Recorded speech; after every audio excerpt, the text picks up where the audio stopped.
In this class we want to consider management theory.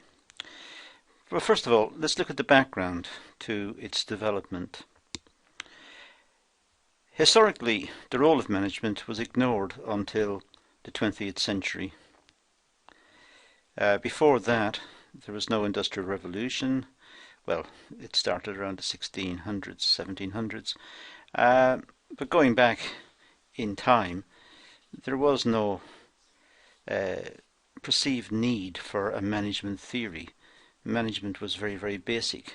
Industry was very localized, perhaps farming or innkeeping. But with the Industrial Revolution, it saw the growth of manufacturing, the growth of factories, and a new type of worker, a new type of discipline. And management had to respond to this. So new ideas about management started to evolve. With the Industrial Revolution, labour was seen as part of the production process. Workers were implied because machinery were inflexible. Machinery was not able to do everything. The human body is still a very flexible piece of equipment in terms of manufacturing. We as humans can do remarkable things. Pick objects up, place them in boxes, judge when something is broken. Machines find it difficult. Even today, with very high levels of technology, there is still a place for the human being. But labour at that time was seen as part of the production process. And workers are people, and people feared unemployment. They feared losing their jobs. They had responsibilities, family responsibilities, or obligations outside of the workplace. So there was a general fear of losing their work. And because of that fear, trade unions were developed towards the end of the 19th century. Most of this happened in England, by the way. Although there was development in continental Europe, in Germany in particular. But the unions, the trade unions, came into existence.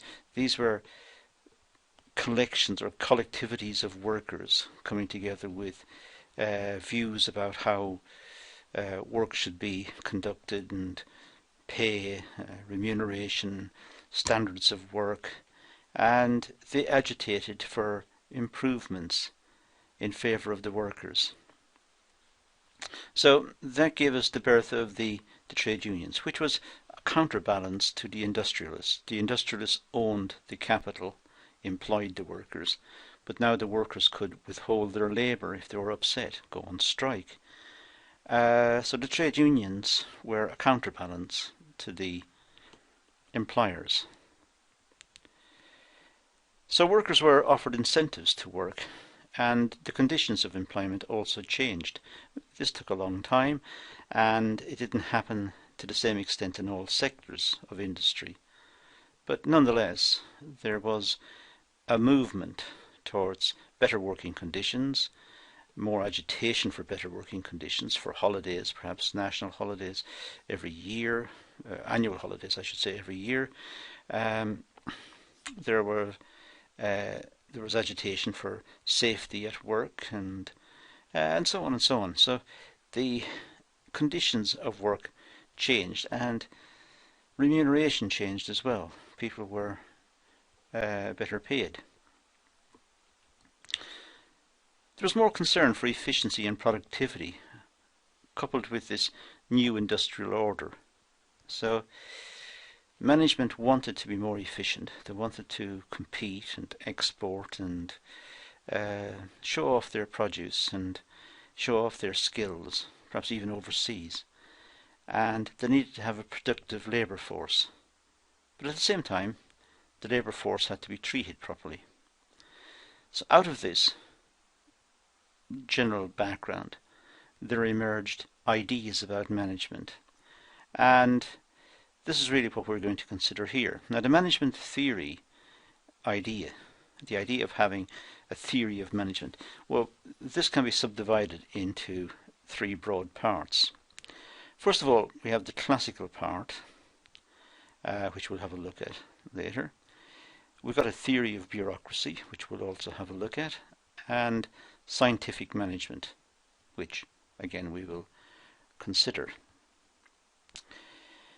Now each of these assumes the following. Each of them assumes that the production process implies the division of labour. In other words, the division of labour means that we take a total job and break it up into small sections, into small parts, and individual workers work on each small part, so that the individual worker builds up an expertise, a skill, in the production of that small part, and then later the whole product is assembled, again by skilled people, and in that way a much more efficient output can be achieved. This was originally popularized by Ford with the production of cars, the first set of popular cars, the Model T Ford. But in fact it was written about in terms of economics right throughout history. It was popularized by Adam Smith, a very famous Scottish economist, in 1776 in a book called The Wealth of Nations.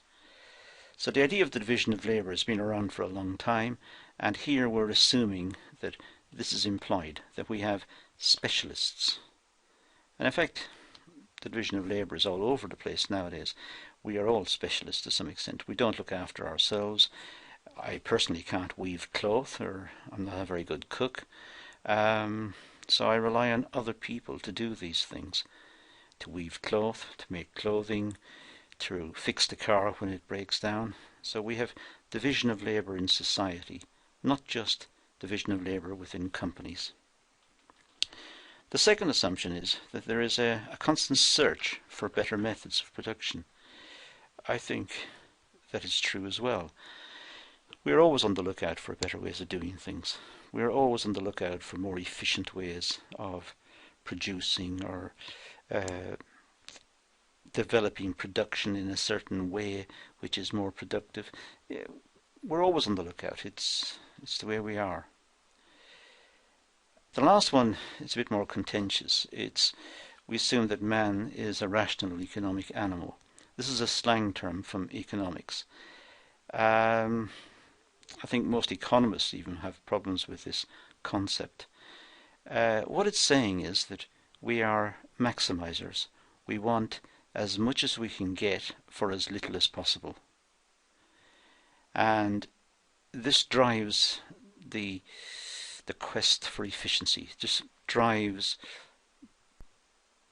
men and industrialists and ladies and producers, and it drives everyone to try and maximize profits, perhaps, or minimize costs. It's rational. It's rational economic behavior. Rational means maximizing behavior. It's not a very popular concept nowadays in economics. I think we more and more recognize that we do our best. We don't necessarily maximize. We do our best and we live our lives. However, that's for a different subject matter, different area, and we won't engage in it here. Let's start by looking at the classical organization theory. Well, this attempts to state universally valid principles of sound and effective management. Now, that's the dream of all scientists, to be able to state universally principles that apply everywhere. Universally valid, true, valid principles of sound and effective management. As we'll see, it's not that easy. And it's not that easy, I suppose, really, because we're dealing with people and we are very, very variable. However, Henry Fayol, in 1841 to 1925, developed the classical theory, and that was published in 1916. In this book, Fayol identified 5 roles for managers, and we'll start by looking at those 5 roles now. The first one is that managers have a responsibility for forecasting and planning within the business. Well, somebody's got to do it. Somebody's got to plan where the business is going, and somebody has got to forecast what the future is likely to be. We're always trying to predict the future, and it falls to the manager, generally speaking, to do that. It's a managerial function. The workers don't sit around doing it. It's the management. So that's one function. A second function is the managers have to organize production. They have to organize the company in a way that achieves its objectives. So organizing is a function. What he called commanding. In other words, directing the workers to do certain tasks. Certain tasks must be done. Perhaps the sequence has to be met in strict order. So the managers have a commanding role. They need to tell people what to do, how to do it, when to do it. And they must coordinate all of the production. They must bring it all together. It's not just taking some workers and getting them to be efficient. It's trying to get everybody to be efficient, but efficient in a way that makes sense in total. That each of the groups and their output mesh in to make the final product. It would be pointless to have one set of workers working very efficiently, everybody else drifting along. So at the end, there are too many of some products and not enough of others. So there's a coordinating function. And lastly, there's a controlling function. They must control the business. They must control costs. They must control the way the business is run, what time it opens, when it closes, security, health and safety. They must control production, the machinery. They must control. There's a controlling function. They must look after the whole thing. Fayol set out what he considered to be the principles for sound and effective management. Now, these are the principles for sound and effective management. He said there is a division of work that leads to greater efficiency and output. Well, the division of labour we spoke about earlier. So, a division of work. So you have more specialists. Generalists can do things, but they're not efficient at doing it. If we go back to me for a moment, I could weave cloth and make my own clothing, but I would not be very efficient, and I wouldn't look very good at the end. So it's far better for me to do what I'm best at doing, sell my labour on the market, get money, and use that money to buy clothing and to buy cloth. So Fayol set out what he considered to be the principles of sound and effective management. The first one is there should be division of labour. Secondly, there must be authority and responsibility.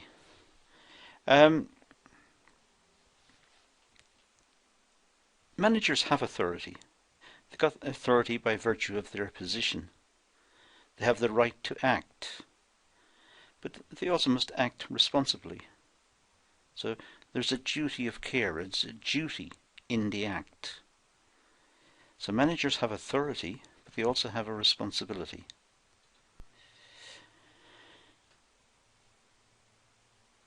Discipline. Well, he considered discipline as respect for agreements which are directed at achieving obedience, application, energy, and the outward marks of respect. This perhaps is more in fitting with the time he wrote, back in the early 1900s. But I still think a lot of it applies today. There must be an obedience, not a childish obedience, but there must be an obedience to the rules. Once the rules are set out, we've got to follow the rules in terms of industry. Otherwise, the product will not emerge at the end. If we all do our own thing in the way we want to do it, when we want to do it, that would not be efficient. So there has to be a discipline in the sense of pointing out to workers and to junior managers that work has to be met according to this schedule, it has to be done according to this quality, and it must be marketable at the end. In other words, there must be good quality so that the consumer gets a good experience. And I suppose also there is an element of mutual respect within the workplace, that the workers must respect the management and the management must respect the workers. So there is a mutual discipline. There is a unity of command.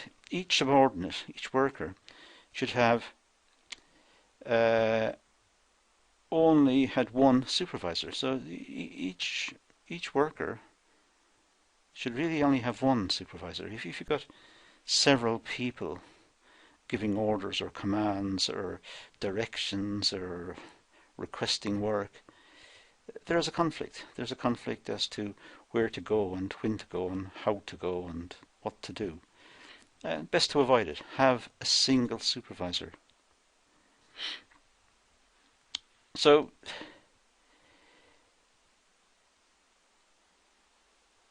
the next one, according to Fayol, is unity of direction. All of the people within the organisation must work towards the organisational goal. There is an old adage, an old saying, I think it's Arabic, that says, you may travel all night, but if you don't know where you're going, you'll never get there. And that's exactly the point here. There must be an organisational goal. There must be a direction. And all of the workers and all of the management must be pulling towards the achievement of that goal.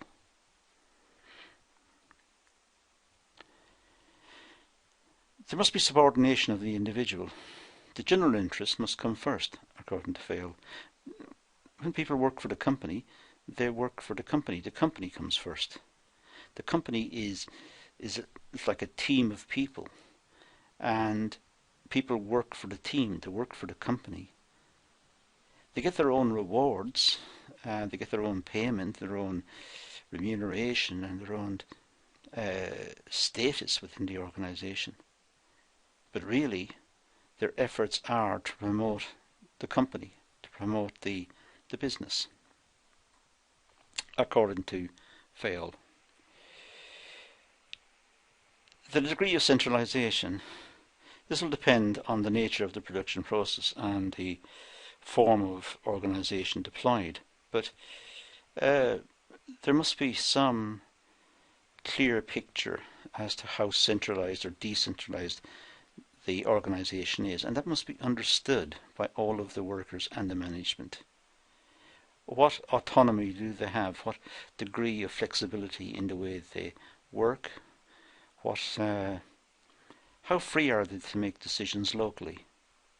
Or must they follow the line from the top? Must they follow the commands and the orders from the top? Or have they got some flexibility closer to the production centre? Can they vary it slightly? A scalar chain. A hierarchy is necessary for unity of direction. If there isn't a hierarchy, then all of the individual departments will be at the top. If you think about it, there will be nobody above them. There's no hierarchy. But if all of the individual departments are at the top of the level, or at the top level, then there's nothing above that to coordinate. There must be another level above it. So there must be a hierarchy. Otherwise the production department will have nobody above it directing it. The marketing department will have nobody above it directing it. So that they're not necessarily communicating or being efficient. To have efficiency, there must be a hierarchy. There must be a fair system of remuneration. The workers must be paid well. and they must be able to live comfortably on what they get. They're putting effort into the business. The payment should be there to reward them. There should be what he called routine and order within the organisation. The workers should know that the company opens at 8 a.m. and closes at 6 p.m. or whatever the times are. The routine is that the lights will come on at a certain time, and the machines will start at a certain time, and the office will open at this time, and procedures are routinized, that they will get paid on a Friday or at the end of the month, or and if there's a query, you go to see such a person in such an office. There is a routine, there is an order, and it's understood. So the next is equity. There must be fairness. It's necessary to be seen to be fair, so that the workers can apply themselves. They can be motivated. If there's no fairness, it's tantamount to bullying, and bullying is not good. It's not decent. It's not honest. It is downright wrong. So equity means treating people fairly, and that reflects in the motivation that they have in the workplace. There must also be stability of tenure. Fayol considered that a high turnover of staff was both costly and a reflection of bad management. So there should be stability of tenure. Well, if the workers are happy, if they're contented, if there is equity and there's order and there's fairness and so on, the workers should want to stay. If workers are keen to leave, it's symptomatic of bad management.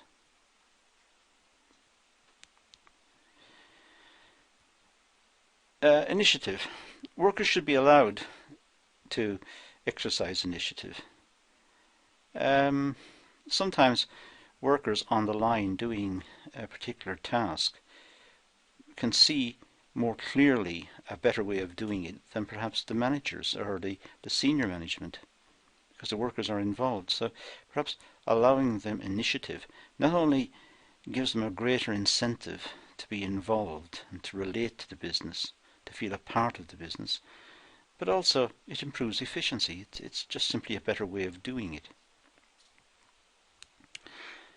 There should be an esprit de corps. There should be a feeling of togetherness. There should be a feeling of all working on the same team. There should be good communications, and there should be good fellowship within the business, friendship, so that the business is moving in an efficient manner, in a friendly and efficient manner, to achieve its goal. Now, these principles, the ones we've just discussed, were expanded upon by Erwick in 1952, who saw effective and successful management to include the following. This is just it's taking the previous set and it's just modifying it slightly and adding to it, but it's a slightly different view, so perhaps a bit more up to date. Let's see what he had to say. First of all, there is the principle of correspondence. The right to make decisions, authority, should be commensurate with responsibility. So there should be some sort of match between authority and responsibility. People can't just make decisions, make rules, and walk away from the responsibility or the consequences of those rules or those decisions. When a decision is made, the person making the decision should take responsibility for the outcome associated with that decision. There should be a principle of definition. The rights and duties of workers should be clearly defined. It is pointless to say to a worker that they are remiss in doing something or not doing something if there's no rule there in the first place. If that was not explained, or if that wasn't an issue before. So there should be clarity in the roles that workers have.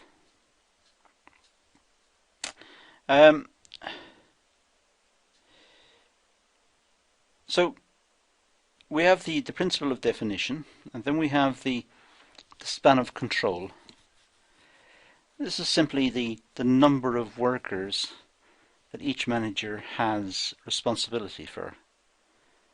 And Erwick recommended 6. I mean, that's just a ballpark figure, and I guess a lot of people may dispute that. Some people may say 5 or 7 or 10 or whatever. So, but the span of control should not be too big. That's the point.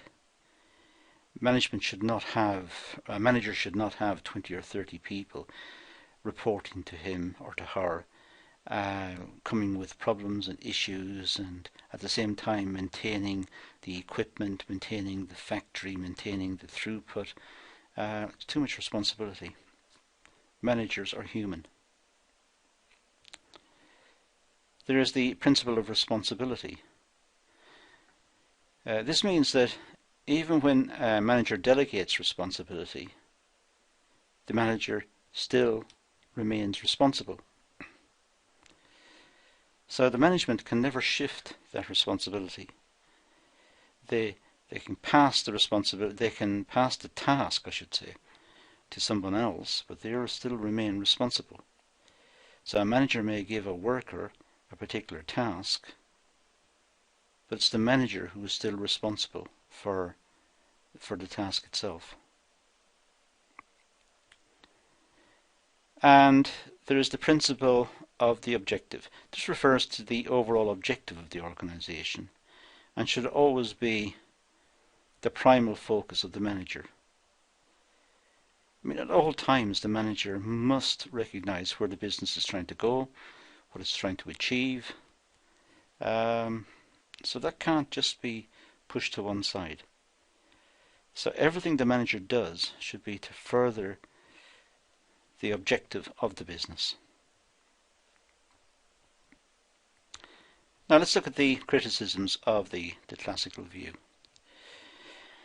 The classical writers were looking for a single solution. Modern theories look for one appropriate solution for a given set of circumstances. So there's a big difference in a way. There's a big difference of emphasis here. The classical writers were looking for a single solution. They wanted one that would cover all business, all management, all types of companies. A bit sort of utopian, a bit too ambitious. Modern theories look at it, looking for one appropriate solution for a given set of circumstances.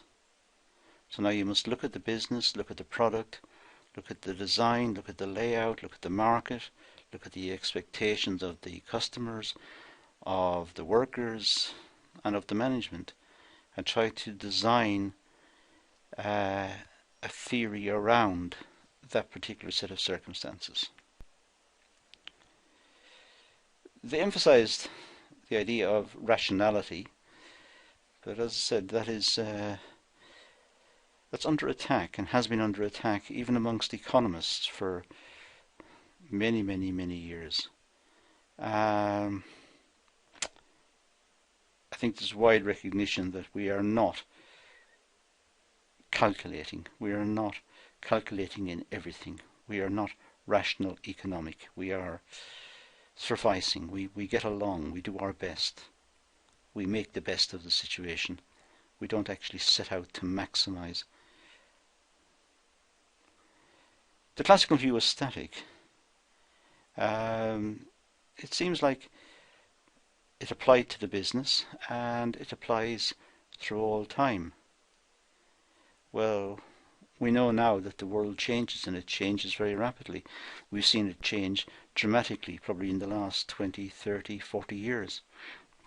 Certainly since the end of the Second World War. And modern production uses technology, which is again ever changing and has different demands and requirements from the workforce. So having one theory fixed in all time was a bit ambitious. So today we see businesses as learning and developing organizations. It's a learning organization. It is not static. It's incorporating best practice from elsewhere in the market. It's incorporating new technology. It's integrating the two. It's got new business practices, new ways of thinking, integrating databases and new logistics and outsourcing and selling overseas, and there's so many new ways of doing things which probably the older theories, had they been stuck to, could not accommodate. And of course the classical view emphasized the division of labour. It still applies, but often now the extreme division of labour is in a sense bought in. It's incorporated in the technology. So if you look at a computer, there are many specialists who have gone to make the computer, the programmers and the hardware specialists and so on. But when we get it as a computer. We have all of the skills have been incorporated into the product. So we don't worry too much about the division of labour. We just carry on to use it as a computer. Let's turn our minds to the theory of bureaucracy and have a quick look at this. This is based on the work of Weber, Max Weber, who died around 1924. And he saw bureaucracy as the ideal organisational form. And have a look at his idea of what he meant by bureaucracy. He proposed that bureaucracy was the most appropriate administrative form of organisation to promote the efficient pursuit of organisational goals. Well, that's interesting because we normally think of bureaucracy as a bad thing, as too much paperwork or too many rules, too many regulations and too many layers of administration. That's the common understanding. Whereas Weber had this idea that bureaucracy was the most appropriate administrative form of organisation. Bureaucracies were required. Obviously, efficient bureaucracies were required, but he saw it as that was important. He thought that the bureaucracies had the following characteristics. First of all, they're highly specialised and they're based on their functions. So marketing people will do marketing jobs, production people will do production jobs, accountants will do accountancy jobs. So they're highly specialised. They're all pulling towards the same goal, but they're all doing very specialist tasks. They're hierarchical. There is a chain of authority. There's somebody at the top. Then there are a different layer of management dealing with all the specialisms, and perhaps a middle layer who's dealing with particular functions within that specialism, and then perhaps the workers underneath who are feeding through the processed work. So there are different layers. They're impersonal in the sense that duties are carried out according to set procedures rather than personal whims. Generally speaking, the bureaucracy makes rules, and the rules do not depend on the person. The rules are made in light of what is required, what's perceived to be required, so that it's up to the workers to achieve according to that set of rules. The rules are not designed around people and said, or around particular people, and are said to accommodate personal preferences. The rules, generally speaking, are aimed at the efficient achievement of a certain goal, which in itself feeds into the achievement of the overall goal of the organisation. There is status and authority within the bureaucracy, and it should be based on merit and qualifications. Obviously, we know many organisations it's not like that. It's based on favouritism or something far less efficient or far less scientific, personal whim or whatever. But it should be based on merit. The best ones should be promoted, and it should be based on qualifications. Those with the best qualifications should have the best chances of moving upwards, because those people will be the most efficient. So let's look at Weber on bureaucracies. They have the attribute of consistency. Well, because the rules are all fixed. They're not based on individual whims. The rules are fixed set of rules, so they are consistent. They have formal rules and procedures, and they are administered consistently. If they're not administered consistently, there's a breakdown in the system. They maintain written records, and the written records also reinforce the consistency, because there's a paper trail it's possible to go back and pick out. There's authority within the bureaucracy, which is based on the position rather than the personality, or at least it should be based on the position rather than the personality. The authority is it's at various levels. So the CEO or the managing director or chairman or whoever occupies the position, they have that position of authority, presumably by virtue of their position, not because they are Joe Smith or Mary Smith. They have authority because they are the CEO. They're characterized by the separation of ownership from control. This means that the organization focuses on the long term. Ownership from control means that there are two sets of stakeholders here we need to consider. First of all, there are the owners. The owners are the shareholders, particularly the ordinary shareholders.